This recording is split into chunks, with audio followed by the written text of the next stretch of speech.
This is Newcap News. Here at home, City Council is implementing a 4% increase on municipal taxes. This means even though Lloydminster residents saw the value of their homes and businesses decrease, the dollar amount of taxes many people pay will increase. In a bill passed by Council this week, the municipal tax mill rate will increase to 4.45 mils.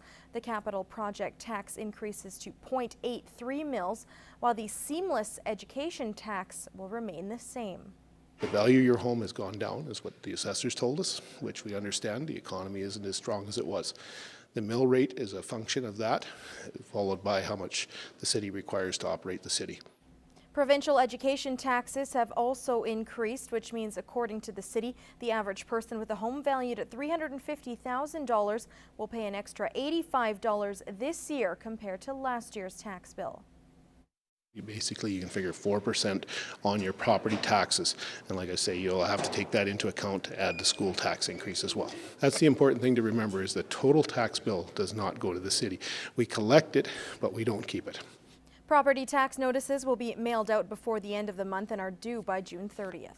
Lloydminster Comprehensive High School received $10,000 from Boundary Ford Gives to help students who need a boost. The donation comes after Sean Blanchette noticed his wife, who is a teacher at the school, was giving food from their kitchen to some of her students.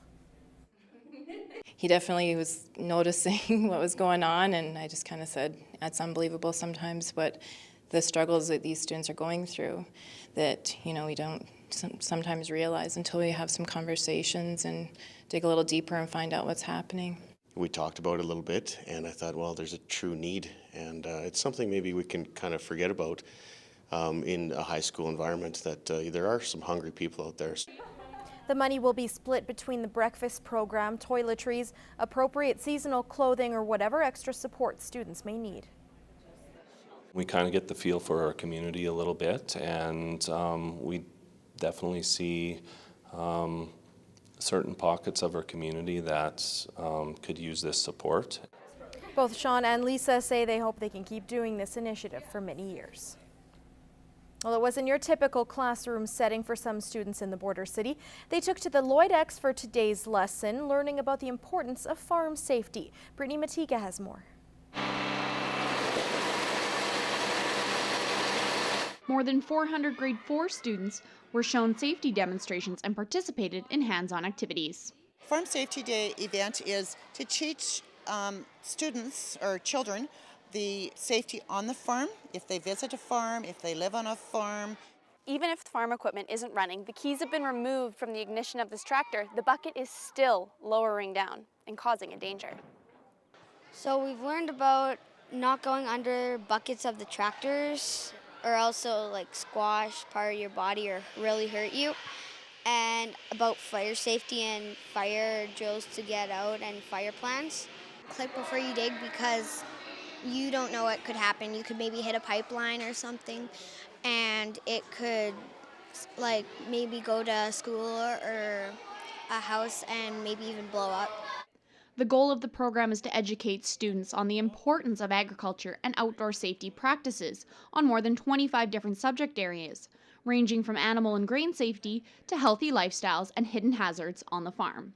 If I could just have them go home and understand that tractors and machinery are big and fancy, even your lawnmowers look shiny, but they are dangerous. Just respect the equipment that we live with in every today's world. The program is in its 6th year. Brittany Matiga, Newcap News.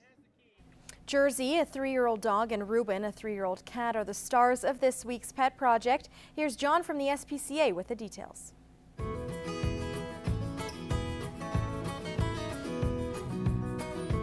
This adorable gal is Jersey. Jersey's a 3-year-old gal who is as happy-go-lucky as they come. Nothing seems to get this girl down. Jersey can run and play for hours. Her energy seems endless. But she's definitely a dog who wants to be near you. She's not the kind of dog that likes to be left alone outside. After playing in the yard, she wants to curl up next to you and take a well-earned nap. Jersey can be a bit picky about the type of dog she wants to be friends with. So if you have another dog, we recommend that they meet Jersey first before you decide to take her home. Jersey is a wonderful dog that is sure to brighten your day. So stop by the SPCA and meet this wonderful girl today. At 3 years old, Ruben is a very special feline. Ruben is part of our Barn Buddy program. This program has been specially created for those cats that would be better suited to live on a farm or at the workshop. Ruben enjoys the company of people, but he's just not a huge fan of his litter box. He's been to the vet and has a clean bill of health, so it's more of a personal preference for him. Ruben has been neutered, microchipped, and is up to date on his vaccines. And the best part is his adoption fee has been waived. That's right, you can adopt Ruben for free. As long as you have a nice comfy barn or workshop for him to live, Ruben will be as happy as can be. The Barn Buddy program is a wonderful opportunity to help a special feline find a great home and allowing him to enjoy life the way he likes it. If you'd like to learn more about our Barn Buddies program, visit lloydminster.spca.com. This is Newcap Sports. Well, just because winter is over doesn't mean hockey ends with it. For players, plenty of off-ice conditioning and weight room training takes place. For coaches and executives, summer is the time of year when recruiting begins. Lance Phillips with a look at how one Lloydminster team took steps to improve an already good roster. For the first time in their history, the Lloydminster Junior B Bandits welcomed over 40 skaters to their spring camp, giving an opportunity for coaches and veteran players to see the talent available to them. Some good hockey players that really I didn't know much about. It's hard for me to get out during the season and watch a lot of the midget games and the out-of-town teams, and there's a lot of talent around this area. Awesome weekend, yeah. Lots of the kids out here, great turnout, and yeah, I think we'll definitely have a good team next year. Oh, it looked really good. There's a lot of good young talent out. The games were pretty quick, actually. It was surprising. It's good to see. It's good to see that kids want to come out and actually play for this team. We've been trying to get that for the last couple of years, so it looks good. Upon reflection, everyone involved in the decision to hold the camp deemed it a success. So successful that it could mean players from last year's team may have trouble earning a roster spot. We said at the start if we could find 3-4 players, we'd be pretty happy with that. I think we found more than that, and we're going to have a good team, and this is going to be a big part of helping that happen. We had a big turnout. There's 45 guys or something here, so it's good. And good core mix from guys that played high elite level hockey and to A, AA, everything in between, so it was good to see. For Lloydminster to build on its 5th place standing from last season, more talent on the roster is required. And everyone believes the standings for the 2017-2018 season will look much different. No doubt we'll be better. The returning guys, I mean, we could have up to 16 guys returning. We got a good core coming back here and a couple good young guys that lit up the AA leagues and stuff, so we're looking good for next year. We got some holes to fill, but with the guys that we got coming in and some of these guys that we've got to watch over the weekend, no doubt we're going to improve for sure. Lance Phillips, Newcap Sports, Lloydminster.